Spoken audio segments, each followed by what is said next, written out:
I see Canon on. Yeah, and we have people are coming in. Okay. If you're just coming in, we're going to get started in a couple minutes, just to give some people time to fill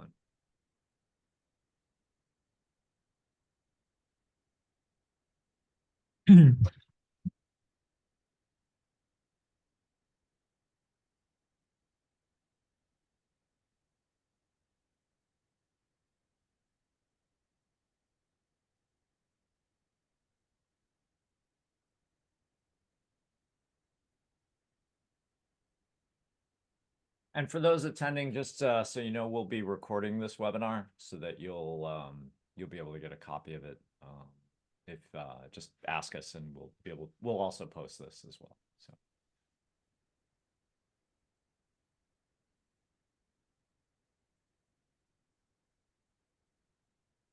Hmm.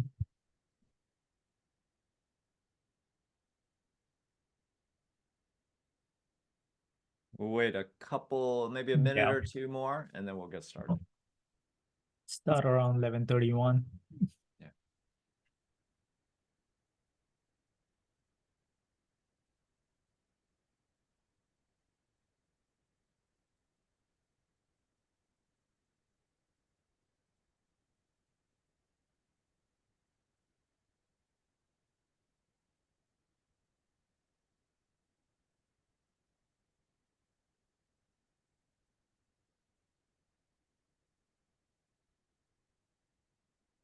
Hmm.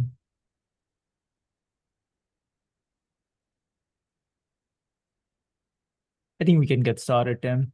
Okay, go ahead. Yeah, cool. All right. Thank you, everybody. Thanks for tuning in wherever you are to our webinar on maximizing your lead acquisition and lead conversion, targeted mainly towards home improvement and remodeling companies, but the content that we are going to talk about applies to other industries as well. If you're not within the home improvement and remodeling company industry, we're just going to talk broadly but focused to this particular industry. So let's, if you want to move on. The agenda for today is we'll do our introduction. We'll get into the lead generation tactics on some of the methods that you can acquire the leads, and then how you, once you have the leads, what is the best way to nurture them and convert them. We'll also have a Q&A in the end and a giveaway. Regarding Q&A, if you have any questions during the webinar, feel free to ask it as well using the chat functionality. So introduction, we are the M&G team, Marketing Nice Guys, myself, Bonnie, and my colleague, Tim. Marketing Nice Guys is a digital marketing agency. We are located in the Washington, D.C. metro area, and our mission is to help small businesses excel in digital marketing. So, yeah. All right, with that, I'm going to hand it over to Tim to talk about lead generation. So, Okay, thanks, Bonnie. So with lead generation, what we often say is it's important to kind of set the foundation and understand the flow of how leads come in. In other words, for each audience you have, there's going to be certainly a funnel that we call it. It's a buyer journey, right? Basically, how they come in, how they discover you, how they come in, how you get them to the website, how you get them on an email list, how you then try to convert them from the email list. Maybe they submit a lead directly. It's a little bit differently depending on how you do it with ads, how they come in versus ads versus content versus other things. So what we often say is when you kind of think about holistically the whole picture, you have to do certainly almost every step well, but you have to kind of think through the following steps, and you really think through them in order. And it goes like this: establishing your brand, sort of setting what we call the integrations and the foundations for your marketing success, developing content, figuring out, let's say you want to do advertising, figuring out which advertising channels are going to work for you, how to then create landing pages on your website in particular that are going to really convince people to submit their information, call you, whatever that is. And then how do you set up the right email marketing automation to then make sure you stay in front of people? And then how do you measure success? And then kind of what are you measuring at what point in time? So let's kind of walk through each of these. So when we talk about establishing your brand, if you kind of think about marketing, the most important thing is having a narrative in the marketplace, right? So what you really want to do is have an established narrative that when people think of, let's say you're a home remodeling company, they think of X, right? And it's basically, there's a couple ways to do this. Is basically you have to be consistent when you message something about what your brand is and how you're putting yourself out there, right?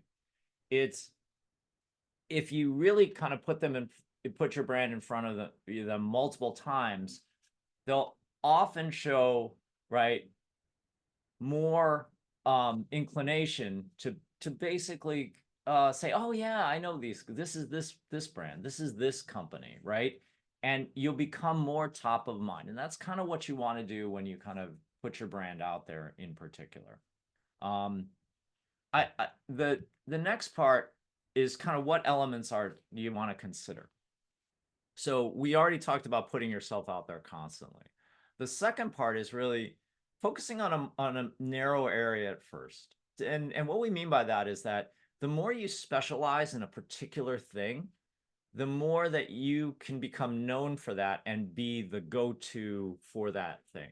I'll give you an example. We have a client of ours that does home remodeling, and they have decided that part of what their brand is and their projection is that they are a high-rise condo remodeling company. They specialize in that kind of thing. And so for Luxury. people in their particular area, it's very, very right. They are known for that particular thing. And because somebody lives in a condo, oh, I want to go with a specialist that knows condos in particular, right? Or high rises.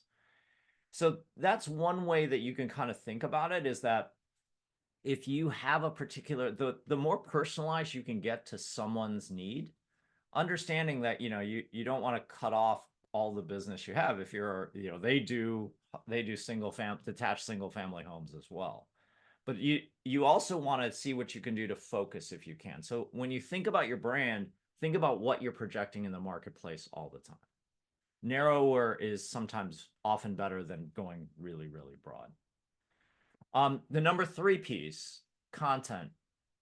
We often say that, especially if you are a home remodeling company or a company that's on a budget, content is going to be sort of the key to your success, right? It is the way that companies, regardless of the industry, do really good guerrilla marketing today. So content is really the guerrilla marketing of today. It is the way that you can do the marketing of your brand and yourself very efficiently. It's also a great way to pull people in from a search engine optimization standpoint, right? So as you kind of think about establishing your brand, doing content is going to be pretty important, right? Obviously, number 4 is pretty straightforward, and most of the companies we know in this space do a really good job of this. They take care of customers and they get good word of mouth. Good word of mouth translates into recommendations for you, regardless of whether that's offline or online, right? Pay attention to details. So number 5, this is kind of an interesting one, because as you think about your brand, we often say this about some brands, like, do you use a consistent font? Do you use consistent colors? Do you basically message the same and reinforce the same message with every piece of marketing content you put out there? That's important, because if you don't do that, you're going to dilute the value of your brand a little bit, right? People are going to go, oh, is that this company or is that this company, right? You want a really recognizable, consistent brand in the marketplace, and that's going to be really important. The last point is that, with anything that involves brand takes a long time to establish. So you want to have some patience and think long term. It pays, though. I will always say this, like we say this to all our clients. It pays to invest in your brand, because over the time you're going to be able to build the name recognition and and what you want there, as in whether you're focusing locally or whether you do nationally. So anyway, let's keep going. When we talk about foundation, this is kind of important. If you think through all the steps, right, to do lead generation well, companies have to obviously identify those prospects. They have to target promotions that make the audience aware of those prospects. They have to get them interested enough through those promotions to get them to voluntarily submit their name or other contact information. So in other words, that's kind of the start of it, is that you have to hook people. You have to basically get them engaged enough and interested enough and with what they are looking for, that they submit their name and contact information, right? Then you have to set up the right systems to ensure that you have automation campaigns running, right? Automation is your friend in this case, right? If you haven't set up automation on the marketing side, you're probably losing out, because you're losing out on an opportunity to efficiently get your name and brand out there. And then B, you're also kind of not taking advantage of really efficiency, right? You don't have to, you write that once and then you can just set it up. You have to also then qualify the leads as being currently or soon to be in marketing, right? And then you have to nurture and close the leads, right? That's kind of tough. So from a strategy perspective, you have to think through the following questions. Who are your prospects? What location are they in? What challenges do they have that you as a company can address? What are the basics of the audience demographics and promotions? Where can you find those target prospects? And the following. As you think about like the way to put yourself out there, advertising is probably, especially if you're in the home improvement and home remodeling contracting area, you have to really think through ad formats. Advertising is going to be your friend because there are people who are going to be looking for services right now. So you have to think about what ad formats, which platforms to advertise on, where and when are you storing the information you collect on each lead? How many touch points does it take to convert a lead? And then once the lead closes, what's that nurturing process?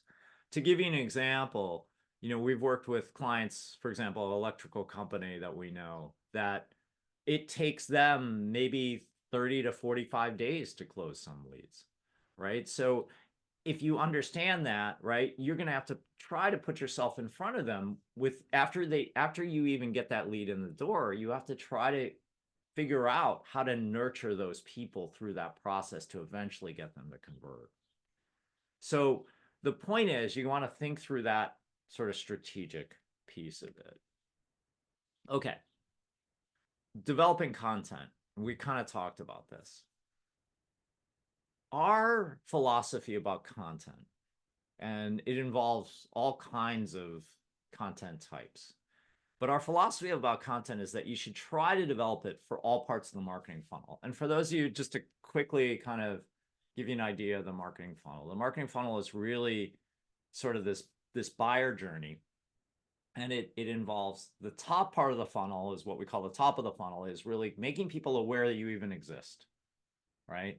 And getting them to the next part, which is engaging them in your content, engaging them in your website, engaging them in something that it's relevant to them. The middle part is kind of that acquisition piece. Like, how do you acquire that person in terms of like, it could be a lead, it could be signing up for a newsletter, it could be any other thing, right? Like that. But how do you get them on your email list? Email is a very, and we're going to talk about this later, but email is a very critical part of the entire process. So the more that you can kind of think through how to get them on your email list, once they're on your email list, they know you. So they're much easier to convert after that.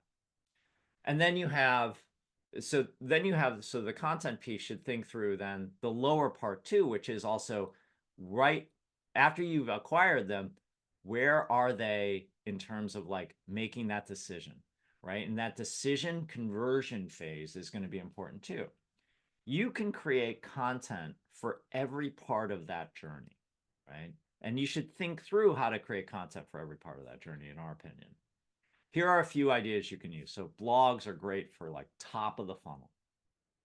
downloadable guides. And here we kind of give you an example of a downloadable guide from one of the home improvement companies here.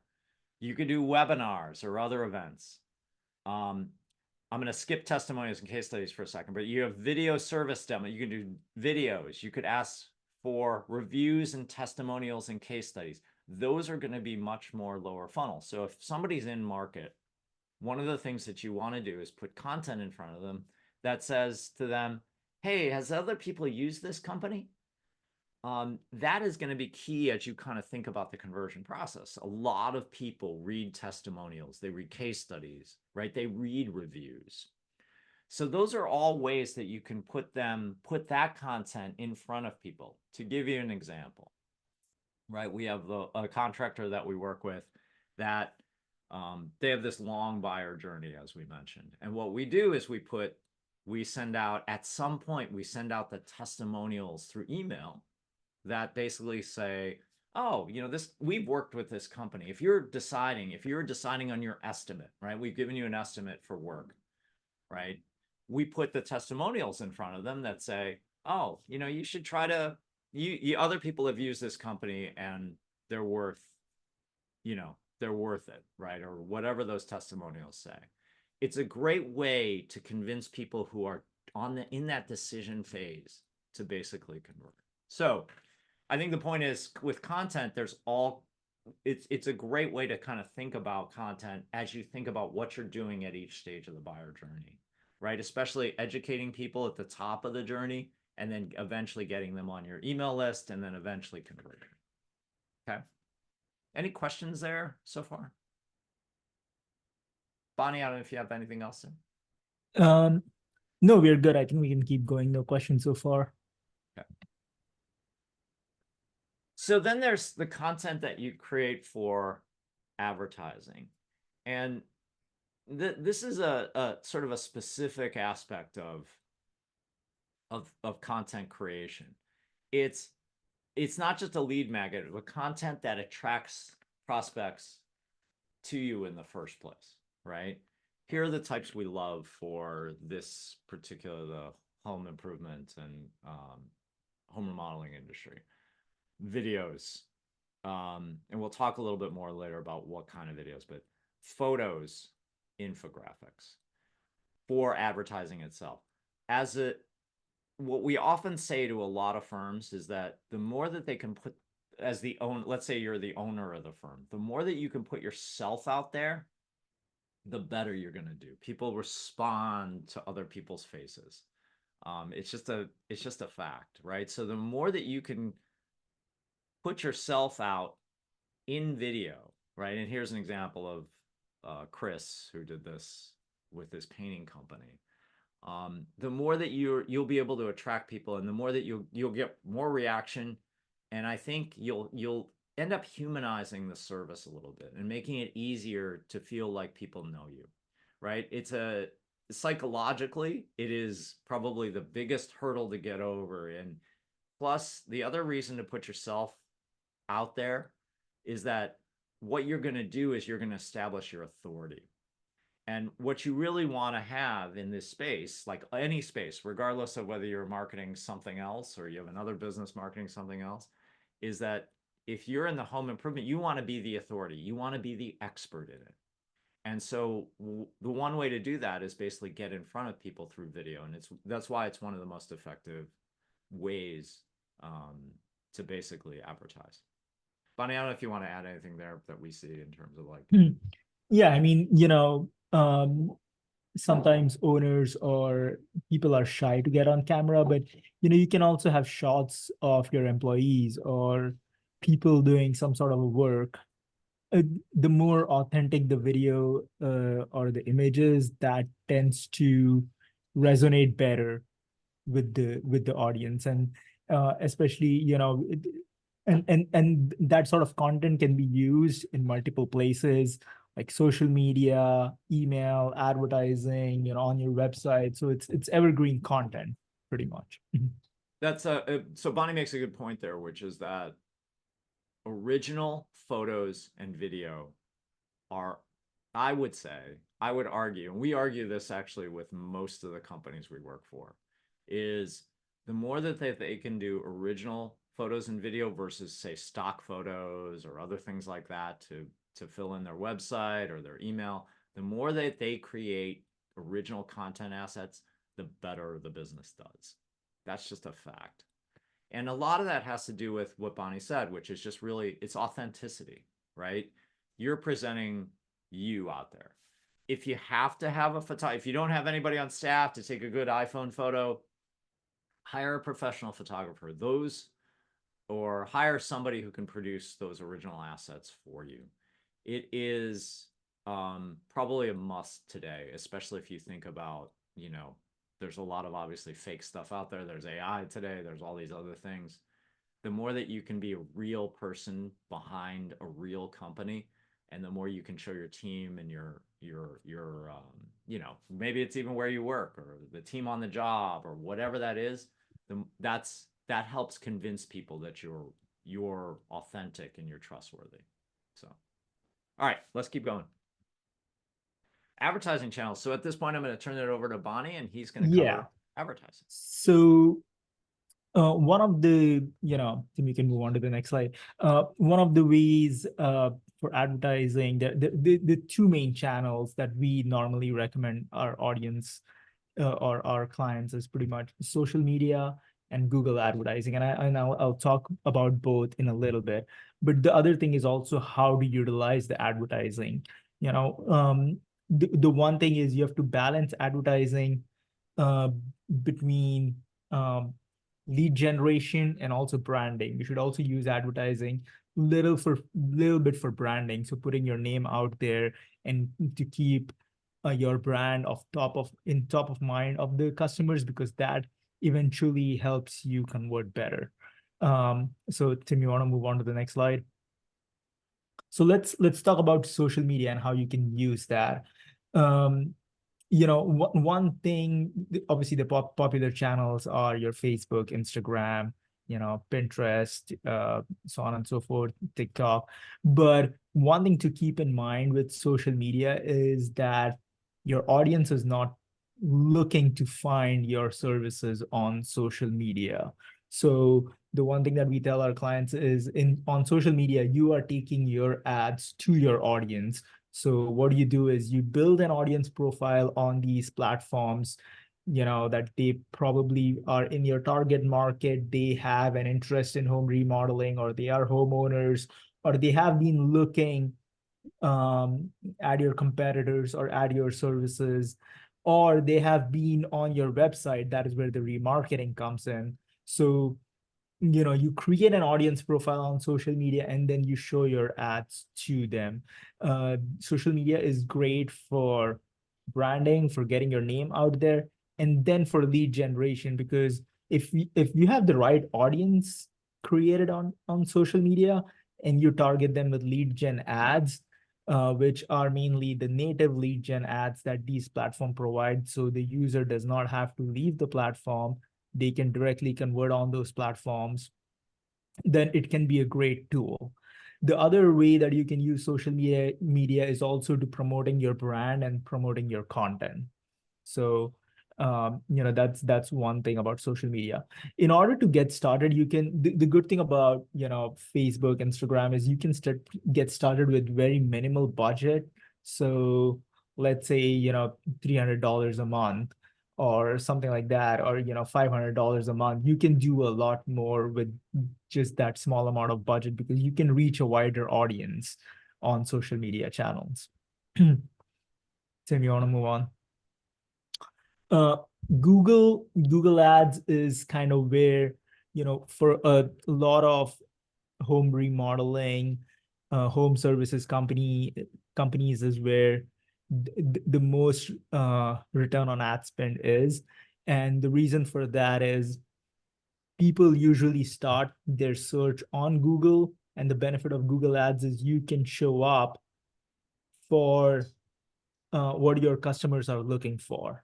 So if they're looking for an electrician near me, or a remodeling company in my area, whatever the location is, you can show up in advertising, on maps, whether you're using the Google the local services ads, you can show up and you're targeting the right audience because they are looking for those, they are in the market and they are looking for those services.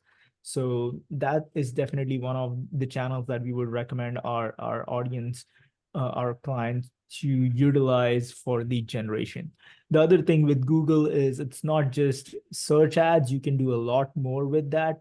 You can again do a lot of branding advertising. You can do retargeting. So the people that have been on your website and have not converted, that they are in the market, that they are looking for products and services. So you can have ads, videos, images, again, talking about why your company, showing them some of the shots of the work that you have done for your clients. Maybe it's your video that you have produced, so on and so forth. So Google can again be utilized for that.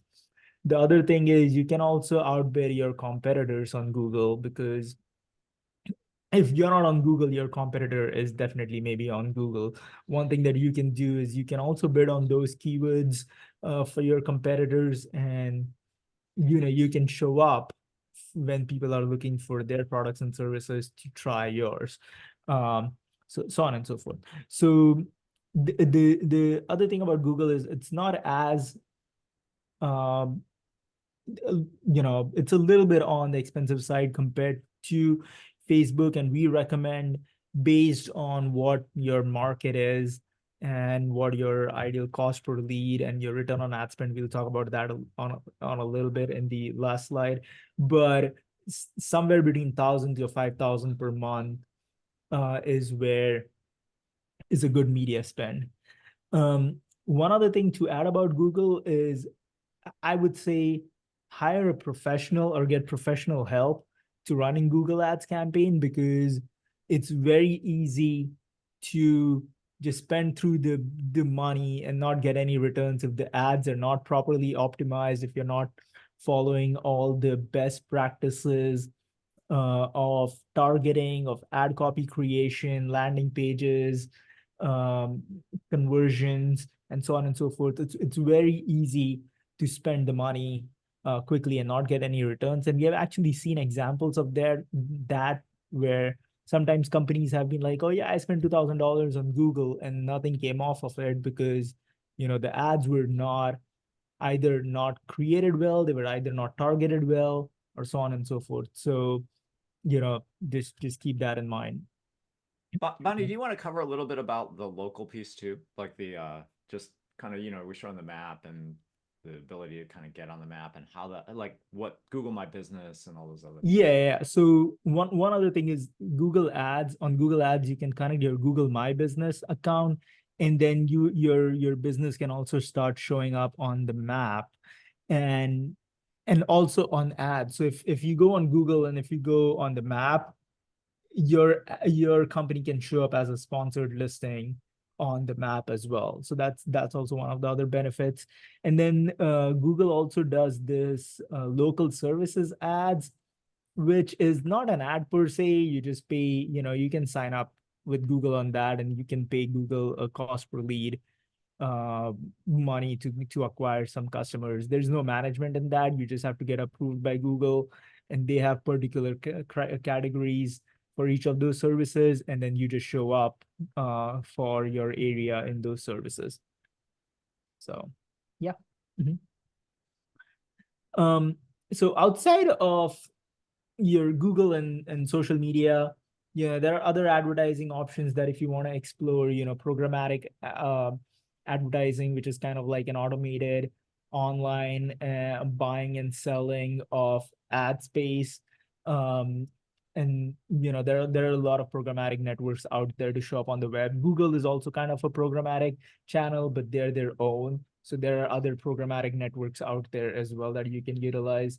Native ads is a type of advertising where the ad kind of seamlessly blends into the website, following the look and feel of the site. So it looks less like an ad, but it's actually an ad. And for home remodeling companies or for home services companies, an example of that would be some blogs or some sites that talk about home services. If they offer their own native advertising, you can show up on that. And then there are other forms that are listed here which are not per se related to advertising, but you can, there are directories out there that you can do sponsorship on. Radio ads, you can obviously do some of the non-digital ones, which is the newspaper, print, direct mail. Television, there's cable TV, but you can also do television ad using programmatic advertising, which we have done for some of our customers. Same with the outdoor advertising, the billboards, which is called digital out of home. So you can utilize the programmatic network to run ads on what do you call applications such as Amazon, Sling, Hulu, because they are not cable, they have their streaming applications, and even Netflix for now, but Netflix does more native advertising. So you can definitely do advertising on these apps. And again, they're great for building your brand and or retargeting, which is if you have visited the site, you can target these people. So Yeah, the only thing I'd add to that is with the last one with outdoor advertising. So this is a big burgeoning area on the local side. So what the best probably approach to outdoor advertising, you can do it programmatically, but it's probably better to do a direct buy with a lot of the players. So each of the different metro areas has different players that provide that kind of space. And what it's pretty amazing stuff these days. So they basically can let you know that the mobile phone numbers that are relevant to what your target audience is and who crosses in front of that, because they have all the mobile data from who kind of passes by each billboard, etc. So it's kind of an interesting way to do branding for your company if you're interested in that. And there are different ways that you can kind of access those providers in those areas. yeah, yeah, cool. Yeah, let's talk about landing pages. So this is the other key aspect of advertising, because a landing page is a page where people land after they click on your ad or whatever marketing material you have out there. Now, landing page can also be your website, but it's recommended to use like a standalone landing page or a page that is most relevant to the ad that the user clicked on. And some of the key elements of the landing page we have it listed on the slide here is like, you know having a form on the top that is generally recommended, and not having like a zillion fields, but like the most relevant fields, so that you acquire the lead. If you want more information, you can have a multi-step form so that you capture some of the information on the first form, and then you have a follow-up form where you can have more questions and you can inquire more about, you can use that for more lead qualification. We'll talk about automation, but make sure that the form is connected to your marketing automation system so that it goes into your system and you can trigger emails, and you can notify your sales team and so on and so forth. So definitely having a form um, on top is what is recommended.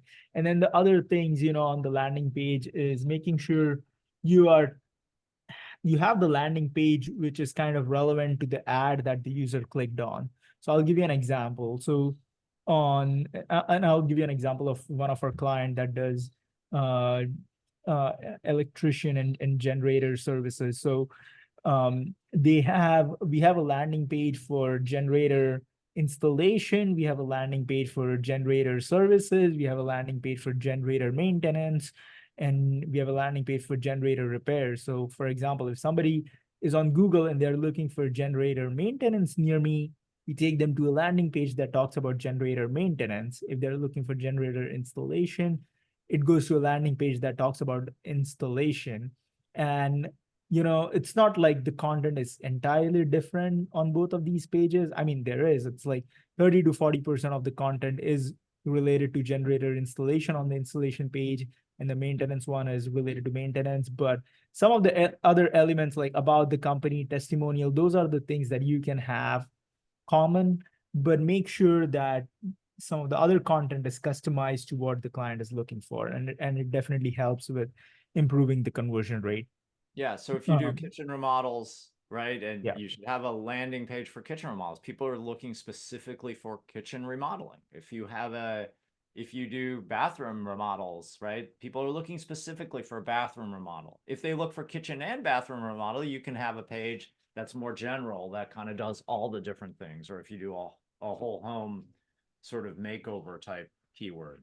So always think about what people are searching for and try to be as specific as possible if you can yeah. with the landing page content. Some of the other things, we mentioned is talk a little bit more about your company, why, how your company is different, maybe a portfolio of your services, discuss some of the common challenges that the users have, and how you help them, your company helps them. So for example, have an outdated kitchen, we can help you, uh, we can help you envision yourself in a brand new kitchen, and you can show some portfolio or images of some of the other kitchen remodeling work that you have done. And then finally, make sure to include your contact information. Having a phone number there and multiple call to actions on the page is what we would recommend, because you don't want just the call to action on top, so when users are scrolling down, there's no way for them to uh, contact you, or they have to scroll back and stuff like that. So it's generally recommended to have multiple call to actions on the page, and so on and so forth. Tim, do you And want to Bonnie, add anything? we have a question here. So Yeah. for the different advertising, so from one of the attendees, for the different advertising options, online, offline, et cetera, how do you determine what's the best fit to reach my target audience? You want to answer that? Yeah, I mean, I would say like as you think about like it so first what you have to do kind of upfront is really know who your segmented audiences are, right? So if there are certain if you're like looking obviously at homeowners, if you're looking at a certain age group, if you're looking at a certain demographic, right? You have to understand where they're going and kind of what they're doing. To give you a quick example, let's say you're targeting housewives, right? Um, the best channel, depending on what you do, might be putting content in front of them on, let's say, a Pinterest. That's where a lot of housewives that are probably millennial, Gen X age, right, are going to basically find information about certain things. It's one of those things. It's a weird channel, but it might be one of those that's really effective for you. If you are looking for basically uh, homeowners and you're targeting men for certain things, like let's say you're doing a home remodeling project and it's, I don't know, it's a man that you're looking to target, right? That might be more of a Facebook or an Instagram type thing. It likely one of the things that you're going to use, as Bonnie said, from an advertising option is going to be Google search, though, right? Because if you think about Google search, it's really where everybody is looking for particular services. And why is that good? Because all those people are in market, right? When they kind of type in kitchen remodeling contractor, they are actually looking for somebody who is going to remodel their kitchen. It's and it really depends, I think, on kind of where you want to focus. But if you're really looking for people who are in market today, which a lot of obviously companies are, that's going to be the place to do it. The other places, as Bonnie was mentioning, was how do you reach those who are potentially in market that could be in market for your services and or create demand at that level. And that's where you kind of have to understand the different audiences and where they go online. And Bonnie, I don't know if you want to add to that too, if you're No, I think you covered it pretty much. okay. Yep. Okay. So next. Yep. Okay. Email marketing automation. Okay, so let me take this one.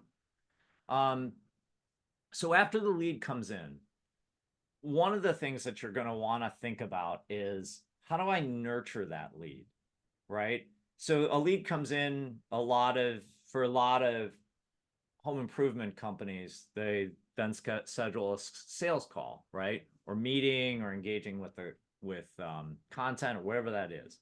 Typically, though, we would say, in addition to that sales process, which is probably a manual process in most companies that we know, right? They get the lead in, somebody calls them, somebody emails them, whatever that process is. We would also say you want to kind of think about like, okay, when that lead comes in, how do I segment that lead? How do I tag that lead as to how they came in? So I know in the future, oh, they came in because they were an inquiry on this particular forum on this particular part of my website, right? You can store all that data in a CRM. And there's the CRM, combined CRM marketing automation systems, which allow you to basically store that data and then set up any campaigns you want along that way. So what we've done with other clients is, for example, they get a lead in of some kind. Then we'll set up a process by which we'll have a concurrent email series running that basically talks a little bit more about kind of who the company is, why they should choose, and it's a series of maybe 3 emails. It's a little bit more about an introduction to our company, a little bit about our history, a little bit about our process. Maybe the second email is a little bit about the testimonials that people have given about the company. Maybe the third email is something else, which basically says, hey, make sure you connect with your salesperson, or if you have a separate process running over here. The reason to do that is because what we find is that in between that sales process, what often happens is that sometimes, let's say your salesperson doesn't follow up right away, right? Let's say it's a good reminder to keep your brand in front of that company, right? Regardless of how you set it up, there's multiple ways to do it. The things that we would pay attention to certainly are making sure that when your lead comes in, you're segmenting your list. If they came in through a newsletter, if they came in through a form fill, if they came in through a webinar, if they came in through whatever that is, make sure that's tagged correctly in your marketing automation system, right? Using automation. So this is an example of YardZen. I was redoing my backyard recently, and they do a really good job of really following up and putting these kinds of automated messages in front of people, right? Create a lead nurturing campaign, like I talked about, using email personalization. So really what that is you want to use the tools of your marketing automation system, and you have the ability to personalize things like put the name in the subject line. It actually increases the open rates of your email significantly. So there's little details that you want to follow as you kind of think about that. Response follow-up, right? A/B testing. There's all the kinds of things that these systems allow you to do that you really want to try, because if you're noticing that one email gets more opens than another, you probably want to go with that email as part of your process, right?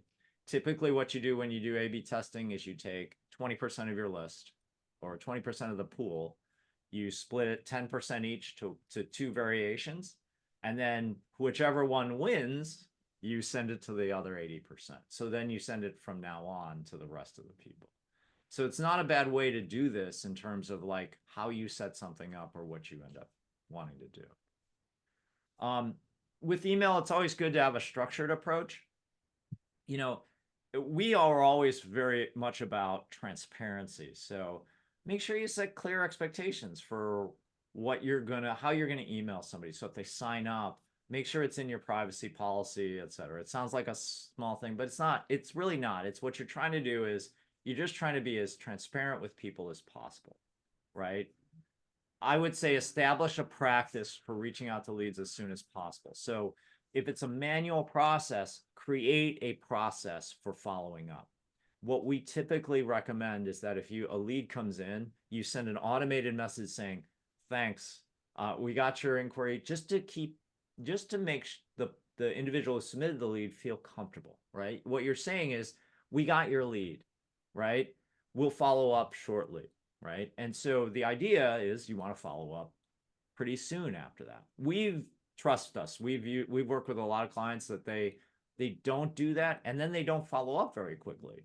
And what happens is that that person forgets that they even submitted a lead because they're probably going out to multiple places, right? Provide additional information or resources. So answer questions, address any concerns that the lead may have. So like when you follow up with whatever that is, make sure that it includes those core things, especially if they've said, hey, I'm looking for kitchen remodel. Make sure that it's relevant to what they are looking to solve, the problem they're looking to solve, right? And like I said, as before, ensure that you have a process to store and tag that data. Your data is your friend in this case, right? Where the lead came from, whether it was from advertising, how they came in, what form they submitted, right? Having all that data allows you more information as to how to follow up with that prospect. A lot of marketing automation systems today also allow you to basically look at who opened all these emails. So like if you have prospects who you've put something out to or you've talked to but I haven't responded, but they're still opening all your emails and they're still engaging with all your content that you're putting out, it's a great measure to then follow up with those particular contacts who are most engaged. So Yeah. any big questions at that point, or No Bonnie, if you questions. want to add And anything else? yeah, I mean the important thing, with all the whole automation and getting back is about, as you said, making the customer comfortable, taking care of them. Because what happens, especially with home services, home remodeling, is people are sometimes they're reaching out to multiple people, or they may fill out your form and they also fill out your competitor's form, and speed to lead is pretty important. And if they reached out to three people and two of them didn't respond or didn't have any sort of a communication, the the company that is communicating is the one which is probably going to Right. convert better, right? So it's all about the speed to getting back to the lead, and making, setting expectations and making them aware that, yeah, we got your information, we'll reach out to you in 15 minutes or within the next 24 hours. In the meantime, here's some more information, something like that, just to be in constant touch with them, that you haven't forgotten about them. Pretty much. Yeah. So here's a quick sample. We're almost complete, and then here's a sample email drip campaign. So this is an example of an automation that you can set up. This is relatively straightforward with most email marketing systems, but um, it's a great way. And if you notice, um, the way this is structured, it's first thanks for basically submitting your information. Then it's a schedule your service. Maybe this is the automated drip campaign, or maybe you want to have a manual follow up. Either way, right? Then there's something that goes about did you know, the testimonial, and then offer promotion. Do you want to talk a little bit, Bonnie, too, about the offer promotion, what Yeah, I mean, sometimes, like, so the sample scenario, this is taking into consideration that they probably did not schedule their service, um or probably, they did schedule a service and the service was done, and you want to offer them something for the next service. Or if they haven't scheduled the service, you want to offer them something for them to move quickly. Maybe it's a 10% off or something, whatever is relevant to your market. Maybe you don't want to offer an offer or promotion, you just want to send them more information or something. Best time to get it done is now. So things like that. But this example here is very linear. Marketing automation systems they're very capable right now of doing multiple automations. So instead of a linear, if a lead took X action, then send them any other email. So for example, if the lead already scheduled the service, the email could be, thank you for scheduling your service. X, Y, and Z will be at your home, and in the next tomorrow at such and such time, so on and so forth. So there are a lot of ways that we can automate whatever the process is, And that's back to what in the second or the third slide where we talked about setting up the foundation. So we can think through the strategy of what the automation looks like, and then we can use the automation tools to set it up. Right. And because these automation tools are integrated with your CRM, where you should have, where your system of record stores the data. So, okay. All right, Bonnie, you want to take this last? I think this is the last. Yeah. So, finally, with any other marketing that you're doing, whether it's online, offline, advertising, SEO, anything, you want to measure it, and you want to, obviously analyze it to find out which are your best marketing channels, what are your best marketing sources, from where you're getting the most leads, on and so forth. So some of the KPIs that we recommend, especially from an advertising point of view and also from your website point of view, is what is your website conversion rate.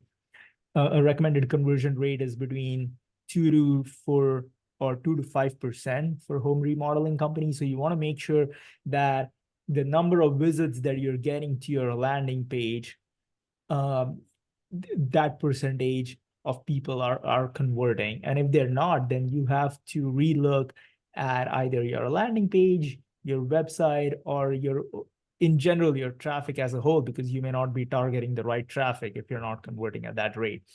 The other thing is also determining what your cost per lead is, because the cost per lead along with your return on ad spend will help you determine how effective is your advertising. So for example, if you are spending $5,000 on advertising and your cost per lead is 100, you're getting 50 leads, and your let's say your conversion rate is 3%, so you close approximately 2 leads, give or take, and your average cost is $1,000. So you for the 2 leads you made $2,000, but you spent $5,000. So that's not a good return on ad spend. But let's say your average cost per customer is $10,000. So for the 2 leads, you made $20,000 for a $5,000 ad spend. So you have to determine what the return on ad spend is for your particular industry, and then determine how effective your advertising is and what improvements can be made, so that what can help you lower your cost per lead, improve your conversion rates, so on and so forth. All of these go together. The other thing you want to take a look at is identify what are your top lead sources, and not only that, but what are the channels from which you're getting better lead quality, because you may be getting a lot of leads from, let's say, social media, but they may not be good leads. And you may be getting less leads from advertising, but they may be converting better. So just some of the things that you want to look at, and then utilize that to continuously optimize your marketing, because this is not any marketing, whether you're doing advertising, SEO, email. It's not kind of like a set it and forget it. You have to keep on constantly optimizing it based on the data. So Yep. yeah, so that is it from our side. If you guys have any questions, feel free to put it in. We do have a giveaway later, so like just Yeah, in a we do couple have a slides. giveaway, but a little bit more about Marketing Nice Guys, how we help companies. Tim was talking about the marketing funnel. We help companies at all stages of the funnel. So we can help you with your social media. We can help you optimizing your advertising. We can also help you handle your content marketing, SEO, your email marketing, what things we should about. We can help you create the marketing funnels in your email and the automations and so on and so forth. And alongside with that, we also offer web design and development services.